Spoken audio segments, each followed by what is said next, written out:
Cette année, j'aurais fêté mes 40 ans de service.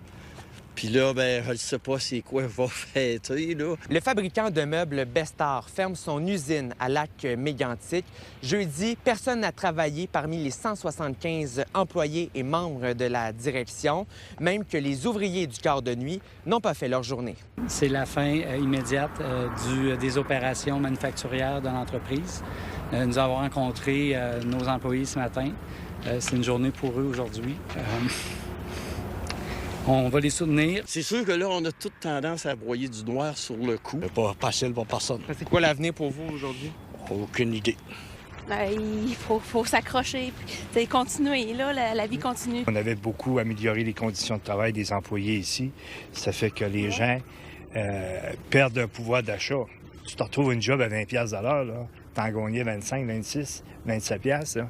C'est pas la même affaire pantoute, là. Pour la municipalité de Lac-Mégantic, c'est un coup dur.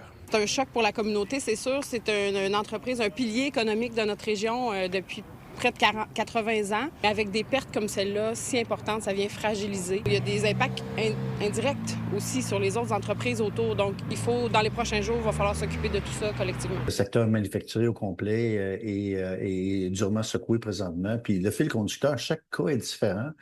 Mais le fil conducteur, c'est définitivement les tarifs, puis l'incertitude qu'il y a alentour des tarifs, beaucoup aussi. Le dumping de produits asiatiques qu'on a au Canada.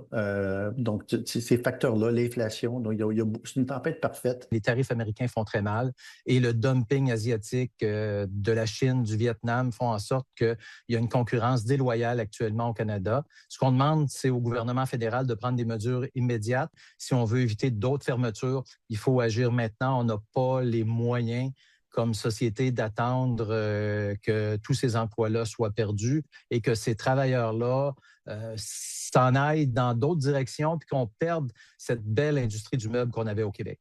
Pour chaque emploi direct, c'est 2,5 emplois indirects qui sont perdus. Il va toujours avoir besoin des autres jobs dans le domaine manufacturier.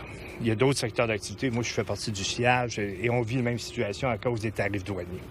Nos gouvernements, il va falloir qu'ils arrêtent de parler et qu'ils agissent. Où tu veux aller? Il y a d'autres usines qui ont fermé. Puis un gars comme moi, j'ai 63 ans, puis j'ai besoin de travailler, mais j'ai moins de santé, puis j'ai pas d'instruction. Donc, on peut tous jouer un rôle dans cette industrie-là, c'est d'acheter local. Donc, si vous avez un meuble à acheter, achetez donc un meuble qui est fabriqué au Québec. Les employés ont tout de même une lueur d'espoir. Ils espèrent que l'usine soit rachetée et que leur travail soit conservé. À Lac-Mégantic, Marc-Antoine Mailloux pour Nouveau Info. Le policier communautaire Jean-François Roy-Côté a fait appel à des jeunes pour l'encourager dans son entraînement en vue d'un ultramarathon le 23 mai. Les élèves de l'école secondaire de la Montée à Sherbrooke ont couru avec lui sur l'heure du midi. Il va relever le défi de courir 100 km entre Sherbrooke et Drummondville pour inspirer les jeunes à persévérer. Il va remettre aussi un chèque de plus de 2000 $ à l'école pour aider à la réussite des élèves. Je rencontrais un jeune, puis je lui expliquais les efforts scolaires, la persévérance, c'est un peu ça, comme un marathon. 1 kilomètre à la fois, tu travailles, à un moment donné, c'est de plus en plus difficile, mais avec la persévérance, tu finis par arriver au bout de ton 42 km. Le jeune, il dit « Ouais, c'est bien beau, mais moi, si je force jusqu'à 42 je passerai pas plus mon année. Si je force jusqu'à 100 km, tu vas-tu essayer de te forcer jusqu'à 100 ?» Il me dit « T'es pas game. » On est là aujourd'hui. C'est le grand ménage du printemps et le parc industriel de Sherbrooke n'y fait pas exception. L'entreprise Tekna, avec d'autres entreprises du parc industriel, a organisé une grande corvée de nettoyage. Et vous allez le constater, on y trouve souvent des choses étonnantes. C'était vraiment une initiative un peu personnelle là, avec le comité développement durable. En fait, là, on essaie de faire des actions, des activités qui peuvent aider autant notre entreprise que notre environnement. Fait que de là est venue l'idée là, de faire la corvée de nettoyage. Puis on est quand même quelques-uns à aller marcher sur l'heure du dîner, donc on le remarque quand il y a des déchets qui traînent. L'idée de départ, c'était vraiment d'améliorer notre milieu de vie, de contribuer à faire que ici, ça soit plus joli, plus agréable pour tout le monde. Puis on a passé le mot au long du blower industriel. L'année passée, on est même allé porter des invitations papier directement dans les entreprises. Puis cette année, on a relancé l'invitation par email. On a reçu beaucoup de retours, franchement. Donc on doit être autour de 25 personnes à s'être regroupées aujourd'hui. Des paquets de cigarettes, des contenants, du papier, des botches, des meubles. On a trouvé 2 années de suite un bain. 2 années de suite. Là, c'est comme de savoir si cette année, on va en trouver un 3e. Bout de voiture, je sais pas trop. Des matelas, on retrouve vraiment, c'est ça, papier, emballage alimentaire.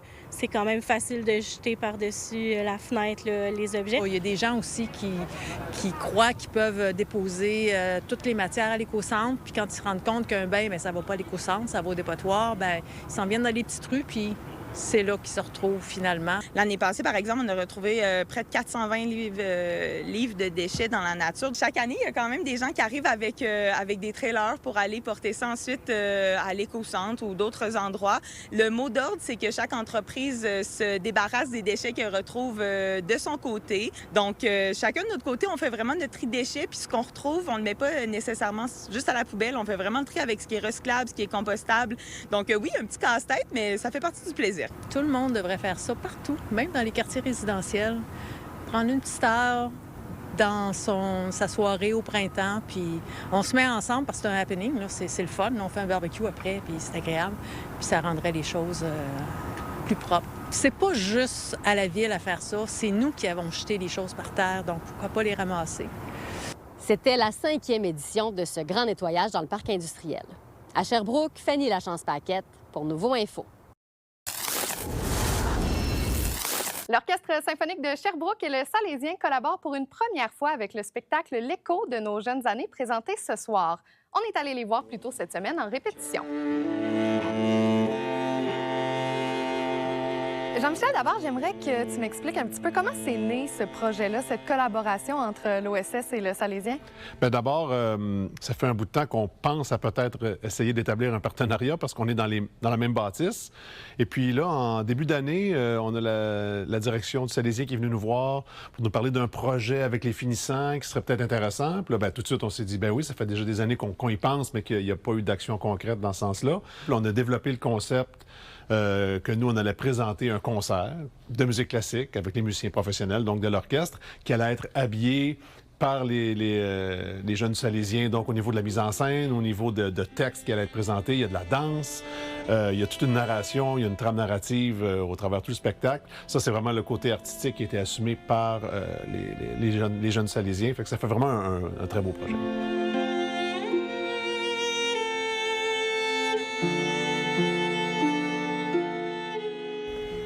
C'est sûr qu'au début, j'étais comme « Oh! » Parce que c'est quand même un gros projet, là. C'est l'OSS, là. C'est pas un petit spectacle de l'école, là. Fait au début, j'étais genre « OK! Wow! » Puis après ça, on a travaillé dessus, puis c'est genre « Ah, ça va. » Bien, c'est des grandes responsabilités, mais ça nous prouve aussi qu'ils nous font confiance dans ce projet-là, puis que c'est ça, ils nous font confiance. Vous avez eu une pratique cette semaine avec l'Orchestre symphonique. Comment tu as trouvé ça de jouer avec les professionnels? Je pense que c'était vraiment quelque chose.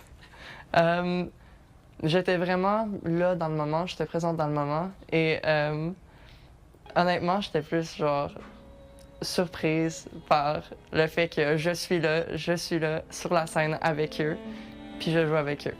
C'est impressionnant. Oui.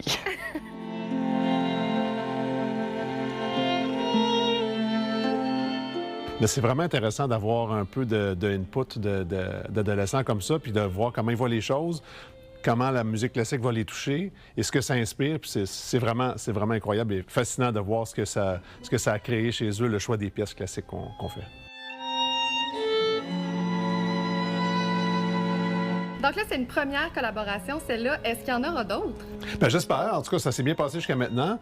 On va voir là, le but de la chose. Bien, un des buts, c'est de prendre les recettes de cet événement-là puis de payer leur bal des finissants avec ça. Fait que j'imagine que s'ils se rendent compte que c'est assez payant, ils vont peut-être vouloir répéter l'expérience. Mais au niveau artistique, c'est vraiment concluant puis ce serait vraiment bien de pouvoir le refaire.